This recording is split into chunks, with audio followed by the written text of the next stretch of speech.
તો માણેક ચોક ઘાંચીન પોળમાં 3 માળનું મકાન ધરાશાયી થયું છે। 50 વર્ષીય મહિલા અને 11 વર્ષીય બાળકને ઈજા થઈ। વધુ સારવાર માટે એસવીપી હોસ્પિટલ ખાતે ખસેડાયા છે। ફાયર વિભાગની ગાડી પહોંચી છે ઘટના સ્થળ પર। એએમસી ટીમ અને પોલીસની ટીમ પણ પહોંચી છે।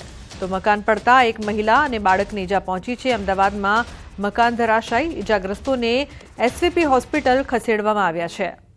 તો ફાયર વિભાગની ગાડી પણ પહોંચી હતી ઘટના સ્થળે। દ્રશ્યોમાં આપ જોઈ શકો છો કઈ રીતે જે રેસ્ક્યુ કરવામાં આવ્યું, જે લોકો ત્યાં દટાયા હતા, હાલ તેમની હોસ્પિટલ ખાતે ખસેડવામાં આવ્યા છે। અમદાવાદ માણેક ચોકની ઘાંચી પોળની આ સમગ્ર ઘટના। તો 3 માળનું મકાન ધરાશાયી।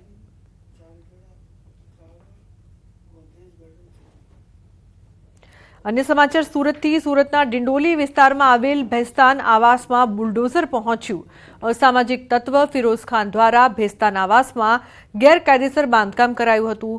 भेस्तान आवास सी बिल्डिंगना पार्किंगमां गैरकायदेसर रीते पोतानी ऑफिस ऊभी कराई हती, जेनी जाण पोलीसने थता डिंडोली पोलीस द्वारा गैरकायदेसर ऑफिसनुं डिमोलिशन करायुं छे। 4 जेटला गंभीर गुनानो आरोपी छे फिरोज खान, हाल ते फरार छे। पोलीसे तेने झड़पवा चक्रो गतिमान कर्या छे। અહીંયા બેસીને ગેરકાનૂની કામો કરતો હતો, એના વિરુદ્ધ એમડી જેવા ડ્રગ્સના કેસો થયેલા છે। આ ઉપરાંત મારામારી, ધાક ધમકી આ પ્રકારના ગુનાઓ પણ નોંધાયેલા છે। આ જે વ્યક્તિ છે ફિરોઝ ખાન, એના વિરુદ્ધ જે પણ ફરિયાદી ફરિયાદ આપશે એના ઉપર અમે ચોક્કસ કાર્યવાહી કરીશું। અત્યારે ફિરોઝ ખાન અહીંથી જતો રહ્યો છે।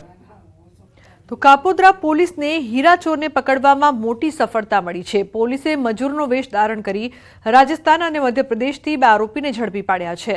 नोंधनीय छे कि 13 થી 15 मार्च दरमियान कापोद्रामां हीराना कारखानामां 11 लाख रूपियाना हीरानी चोरी थई हती। आकाश शाक्य नामना कारीगरे हीरानी चोरी करी होवानुं खुलता पोलीसे तपास करी हती। आकाश चोरी कर्या बाद मध्यप्रदेश चंबल पासे आवेला पोताना वतन भागी गयो हतो। तेथे पोलीसे मजूरनो वेश धारण करीने गाममां रेकी करी आरोपी आकाशने झड़पी पाड्यो हतो। आकाशनी पूछपरछमां राजस्थानना कैलाश कुमार मेघवालनुं नाम खुलता पोलीसे तेनी पण राजस्थान जईने धरपकड़ करी हती। ભીંડ વિસ્તારમાંથી એ પ્રથમ આરોપીને પકડી અને રાજસ્થાન ખાતે તપાસમાં ગયેલા અને રાજસ્થાન ખાતેથી બીજા આરોપીને પકડી અને 11 લાખમાંથી 6.5 લાખનો મુદ્દામાલ રિકવર કરેલો છે। અન્ય મુદ્દામાલ તેણે સુરતમાં જે જગ્યાએ વેચ્યો છે ત્યાંથી રિકવર કરવાની પ્રક્રિયા હાલ ચાલુ છે। तो खेड़ामां आरोग्य विभागना कर्मचारीओ हड़ताल पर उतरता दर्दीओने भारे हालाकी भोगववी पड़ी रही है। नोंधनीय है कि एमपीएचडब्ल्यू, एफएचडब्ल्यू, एमपीएचएस और एफएचएस तरीके काम करता कर्मचारीओए हड़ताल करी है। बीजी तरफ डबल ऋतुना कारणे रोगचाळो वकरता लोको मुश्केलीमां मुकाया है। घरे घरे दर्दीओने लाभार्थीओनुं रूटीन चेकअप पण अटवाई गयुं छे। तेम छतां सेंटर पर हंगामी कर्मचारीओनी पण भरती करवामां नथी आवती, ज्यारे समग्र बाबते जिल्ला आरोग्य अधिकारीए मौन सेव्युं छे। मुश्केली में साहेब जो घर आता था अठवाडिये, अत्यार गाममां वावड़ चालू छे। बधे जे अठवाडिये तपास करता था हवे बंद थई गयुं छे। हवे अमने लीधे अमारे छेक सरकारी दवाखानामां કેટલા દિવસ आ तो 10 દાડા થયા, 10 દિવસ। क्या प्रकारની મુશ્કેલી પડે છે? તાવ આવે, કમરના દુખાવા છે, પાણી તપાસ કરવાની છે એ કરતા નથી, વાયરસ ચાલુ છે ગામમાં, ઝાડા ઉલટીના। આરોગ્ય કર્મચારીઓ છેલ્લા એક સપ્તાહથી હડતાલ પર ઉતર્યા છે, જેને લઈને લિંબાસી પીએચસી ખાતે university Gujarat team reality check કરવા પહોંચી છે। કેટલાક લાભાર્થીઓ આગળ તમે જોઈ રહ્યા છો દર્દી સાથે, કેટલાક પોતાના નાના બાળક સાથે અહીં આગળ દવાખાને દવા માટે આવ્યા છે અને તેઓ કેમ આવે છે તમે સાથે વાત કરીશું। શું નામ તમારું અને કેમ અહીં આગળ આવવું પડ્યું? હા, યોગેશભાઈ રાવજીભાઈ સોલંકી। છોકરીને તાવ આવે છે, બીમાર થઈ જાય એટલે દવા લેવા આવવું પડે। યોગેશભાઈ, સામાન્ય રીતે છોકરું જયારે નાનું ત્યારે ઘરે બેઠા તેને સારવાર આપતા હોય છે, કેમ અત્યારે તમારે સુધી લાંબુ થવું પડ્યું? એ અઠવાડિયે આયા નહીં એટલે આવવું પડ્યું। હડતાલ હોવાના કારણે આવતી વાત છે, તો કેવા પ્રકારની મુશ્કેલી પડી?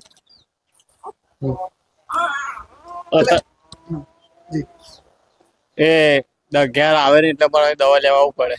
બિલકુલ કહી શકાય કે જે પ્રકારે પોતાનું જે નાનું બાળક છે તેને લઈને હોસ્પિટલ સુધી એમને લાંબુ થવું પડ્યું છે। અન્ય કેવા પ્રકારની અસર હોસ્પિટલમાં જોવા મળે છે તેની પણ આપણે અહીં આગળ તપાસ કરીશું। જે પ્રકારે એમએસપીએડબ્લ્યુના જે કર્મચારીઓ છે તે પોતે ઘરે ઘરે જઈને જે લાભાર્થીઓ હોય છે, જે તમામ લોકો તેમને ઘરે ઘરે જઈને જે દવા આપતા હોય તેના બદલે અત્યારે જે પીએચસી સેન્ટર છે ત્યાં આગળ જે લાભાર્થીઓ છે તેમને લાંબુ થવું પડ્યું છે। તો કેટલીક બાજુ કેટલાક જે ડોક્ટર પણ હોય છે તે પણ પોતે પોતાની માસ સીએલ પર અથવા રજા પર હોવાના કારણે દર્દીઓને ભારે હાલાકી વેઠવાનો વારો આવી રહ્યો છે। કહી શકાય કે આ હડતાલ વહેલેથી સમજાય જેથી આ દર્દીઓ છે તમને હાલાકીથી દૂર થવું પડે. એટલે કહી શકાય કે ન્યૂઝ 18 ગુજરાતના રિયાલિટી ચેકમાં એ સાબિત થાય છે કે જે MHPWના જે કર્મચારીઓ હડતાલ પર છે ત્યાં લીધે દર્દીઓને PSC સુધી લાંબા થવાનો વારો આવે છે. ઉમંગ પટેલ, ન્યૂઝ 18 ગુજરાતી, લીંબાસી, ખેડા. છેલ્લા 8 દિવસથી આરોગ્ય કેન્દ્રના કર્મચારીઓ હડતાળ પર ઉતર્યા છે. અરવલ્લી જિલ્લાના આરોગ્ય કર્મીઓ પણ હડતાળ પર છે. ત્યારે ન્યૂઝ 18ની ટીમ ધનસુરાના પ્રાથમિક આરોગ્ય કેન્દ્ર ખાતે પહોંચી જ્યાંની સ્થિતિ જાણવા પ્રયત્ન કર્યો. ત્યાં કર્મીઓ હડતાળ પર ઉતરી જતા વેક્સિન સહિતની કામગીરી અટવાઈ છે. તો આરોગ્યની સેવાઓમાં ઉણપ ન આવે તે માટે હંગામી કર્મીઓને મૂકવામાં આવ્યા છે. રાજ્યમાં આરોગ્ય કર્મચારીઓ હડતાલ ઉપર છે. આજે 8મો દિવસ છે. ત્યારે અરવલ્લી જિલ્લાની ધનસુરા તાલુકાનું જે શિકા પ્રાથમિક આરોગ્ય કેન્દ્ર છે ત્યાં ન્યૂઝ 18 ગુજરાતીની ટીમ પહોંચી છે કે શું હાલ છે. અહીંયા આરોગ્ય કર્મચારીઓ હડતાલ ઉપર છે, અત્યારે શું સ્થિતિ છે, અહીંયા દર્દીઓ અહીંયા આવે છે તો એમના માટે શું આયોજન છે? ઓકે, અહીંયા આરોગ્ય કર્મચારી હડતાલ પર છે પણ અમારે અહીંયા NHM સ્ટાફ બધું સ્ટાફ હાજર છે. બરાબર, અહીંયા આગળ અમારી ઇમરજન્સી સેવાઓ બધી અમારી ચાલુ છે. ઇવન આજે અમારો મમતા દિવસ છે સોમવારે, તો મમતા ક્લિનિક પર અમારું ઇમરજન્સી સેવા પણ ચાલુ છે. ઓલ્ટરનેટિવ સ્ટાફ હાજર હોવાથી હાલ કોઈ તકલીફ પડી રહી નથી અમને. ચોક્કસથી જે પ્રકારે જણાવ્યું કે હાલ કોઈ તકલીફ પડી નથી રહી કારણ કે બીજા અન્ય જે કર્મચારીઓ એ મૂકવામાં આવ્યા છે કોન્ટ્રાક્ટ બેઝવાળા. આપ દર્શો તમને આ તરફ બતાવીશ કે જે પ્રકારે જે પ્રાથમિક આરોગ્ય કેન્દ્ર શિકા ખાતેનું છે કે ત્યાં હાલ કોઈ દર્દી જોવા નથી મળી રહ્યા, પરંતુ જે પ્રકારે અધિકારી દ્વારા જણાવવામાં આવ્યું કે જે દર્દીઓ આવે છે તેમને સંપૂર્ણ જે સારવાર છે આપવામાં આવે છે, પરંતુ જે પ્રકારે આરોગ્ય કર્મચારીઓની જે હડતાળ છે તેના કારણે જે સ્થિતિ બની છે તેમાં ક્યાંક ને ક્યાંક જે પ્રકારે ખાલી જોવા મળી રહ્યા છે, દર્દીઓ નથી આવી રહ્યા, જે પ્રકારે તેઓ આગળ વધારી રહ્યા છે તેવા સંજોગોમાં તેની સામે અપવાદરૂપ અન્ય કર્મચારીઓ મૂકી અને હાલ કામ ચલાઉ કામગીરી કરવામાં આવી રહી છે. હાર્દિક પટેલ, ન્યૂઝ 18 ગુજરાતી, શિકા પ્રાથમિક આરોગ્ય કેન્દ્ર, અરવલ્લી. તો આરોગ્ય કર્મચારીઓની હડતાળનો 8મો દિવસ છે, છતાં આ હડતાળ હજુ સુધી યથાવત જોવા મળી રહી છે. ત્યારે હવે આગામી સમયની રણનીતિ નક્કી કરવા કામરેજના ગેલ અંબે મંદિર પરિસર ખાતે મીટિંગ યોજાઈ હતી. ઉલ્લેખનીય છે કે સુરત જિલ્લા પંચાયત આરોગ્ય કર્મચારી મંડળ તેમની 2 મુખ્ય માંગણી, જેમાં ટેકનિકલ પગાર ધોરણ અને ખાતાકીય પરીક્ષા મુક્તિના મુદ્દે અચોક્કસ મુદ્દતની હડતાળ પર ઉતર્યા છે અને સરકાર તરફથી કોઈ પ્રતિક્રિયા નથી મળી અને તેમને કારણદર્શક નોટિસ મળી છે, જે બાબતે સમગ્ર જિલ્લાના કર્મચારીઓએ કામરેજના ગેલ અંબે મંદિર ખાતે મીટિંગનું આયોજન કરવામાં આવ્યું હતું. આજે 1 અઠવાડિયા ઉપર થઈ ચૂકી છે, છતાં સરકારશ્રી દ્વારા કોઈ પણ અમારી 2 માંગણીઓનું પોઝિટિવ નિરાકરણ ના આપવાની જગ્યાએ અમને કારણદર્શક નોટિસ આપી છે, અમારી સેવા તૂટ ગણી છે અને ચાર્જશીટ આપવાની તૈયારી થઈ રહી છે. તો એના જ આયોજનના ભાગરૂપે કે અમારે નોટિસનો ખુલાસો કેમ આપવો અને આ લડતને કેમ આગળ લઈ જવી અને અમારી 2 મુખ્ય માંગણી કેવી રીતના સરકારશ્રી દ્વારા સંતોષ આવી, તો તેના આયોજનના ભાગરૂપે આજરોજ અમે કામરેજ મુકામે મિટિંગ આયોજિત કરી છે. અમારા જે 2 પ્રશ્ન છે, જે ટેકનિકલ ગ્રેડ પે કરવો અને અમારું જે ખાતાકીય પરીક્ષા છે એ રદ કરવા માટે અમે લડીશું અને જ્યાં સુધી અમને આનો જીઆર ઠરાવ ન આપે ત્યાં સુધી અમારી આ અચોક્કસ મુદ્દતની હડતાલ અમારી ચાલુ જ રહેશે અને અમે આમાંથી કોઈ પણ ઝૂકવાના નથી. ગાંધીનગર સત્યાગ્રહ છાવણી ખાતે ખેલ સહાયકો મોટી સંખ્યામાં એકઠા થયા. ખેલ સહાયકોએ બેનર સાથે સૂત્રોચ્ચાર કર્યા. ખેલ સહાયકોની કાયમી ભરતી કરવામાં આવે, કાયમી ભરતીને લઈને બેનરો સાથે સૂત્રોચ્ચાર કરવામાં આવ્યા છે. તો ગુજરાતમાં UCC લાગુ કરવાને લઈને બેઠક, કમિટીની પ્રથમ બેઠક રાજકોટમાં મળી. બેઠકમાં લિવ ઇન રિલેશનશીપનો મુદ્દો પણ ચર્ચાયો. કમિટીના સભ્ય સુરત યુનિવર્સિટીના પૂર્વ કુલપતિ દક્ષેશ ઠાકર અને ગીતાબેન શ્રોફ ઉપસ્થિત રહ્યા. UCC કમિટીની પ્રથમ બેઠકમાં લિવ ઇન રિલેશનશીપનો મુદ્દો સૌથી વધુ ઉછળ્યો. કોંગ્રેસના પૂર્વ ધારાસભ્ય અને મુસ્લિમ અગ્રણી મોહમ્મદ પીરઝાદા અને મુસ્લિમ અગ્રણીઓએ વિરોધ નોંધાવ્યો. પૂર્વ ધારાસભ્ય મોહમ્મદ જાવેદ પીરઝાદાએ કહ્યું, અમે UCC કાયદાના વિરોધમાં છીએ. બંધારણના કલમ 44 હેઠળ UCC કાયદો ફરજિયાત લાગુ ન કરી શકાય. જો કરવો જ હોય તો બંધારણમાં સુધારો કરવો જોઈએ. UCC નો વિરોધ અમે કરીએ છીએ, વિરોધ છે. એનું મોટું કારણ એ છે કે બંધારણની 44મા આર્ટિકલમાં જે વાત કરવામાં આવી છે UCC વાત એ ફરજિયાત નથી, મરજિયાત આનો અમલ કરવો જોઈએ. ગીર સોમનાથ સાસણગીર નજીક એલસીબી પોલીસના દરોડા ધ પ્રીમિયર રિસોર્ટમાં દરોડા પાડવામાં આવ્યા. 55 પૈકી 8 જુગારીઓ અગાઉ પણ અનેકવાર જુગાર રમતા પકડાઈ ચૂક્યા છે, જ્યારે કડીનો ગેમ્બલર ભાવેશ નામનો શખ્સ આ તમામ જુગારીઓને ગીર વિસ્તારમાં લઈ આવ્યો. રોકડ રકમ 28.54 લાખ સહિત 4 વિદેશી દારૂની બોટલ, 70 જેટલા મોબાઈલ ફોન્સ અને 15 જેટલી કાર સહિત 2.35 કરોડનો મુદ્દામાલ પણ જપ્ત કર્યો. પોલીસે તમામ સામે કાયદેસરની કાર્યવાહી હાથ ધરી છે. બાતમીના આધારે એલસીબી પોલીસ જુગારધામ પર ત્રાટકી હતી. તો વડોદરામાં ધારાસભ્યએ આયોજિત કરેલા સમૂહ લગ્નની આગલી રાત્રે સ્ટેજ પર દુષ્કર્મના આરોપીની હાજરીથી વિવાદ થયો છે. કોંગ્રેસ પ્રવક્તા હેમાંગ રાવલનો આક્ષેપ છે કે કાર્યક્રમમાં દુષ્કર્મના આરોપીનું સન્માન કરાયું.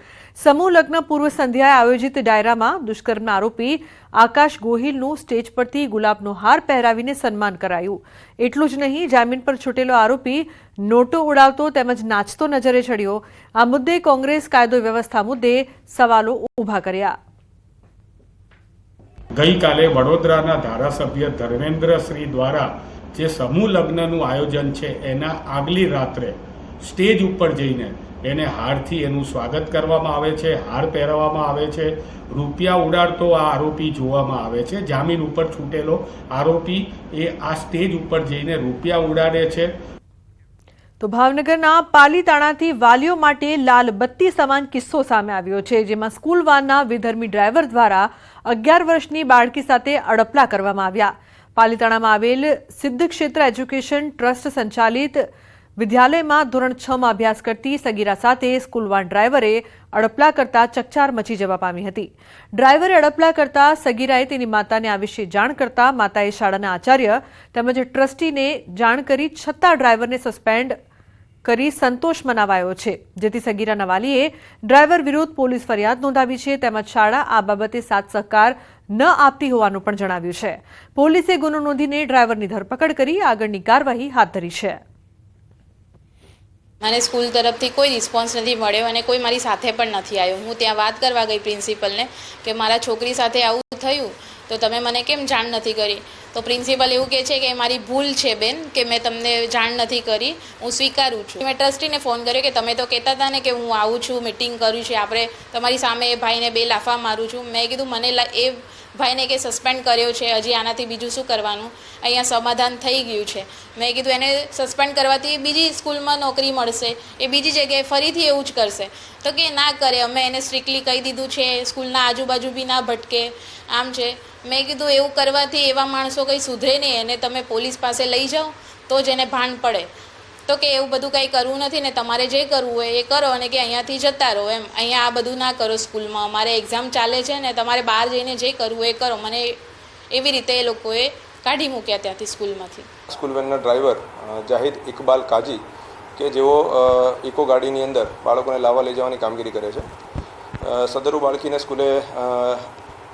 સ્કૂલે મૂકવા જતી વખતે બાળકીને એકલતાનો લાભ લઈ તેમની સાથે અડપલા કરવામાં આવ્યા હતા.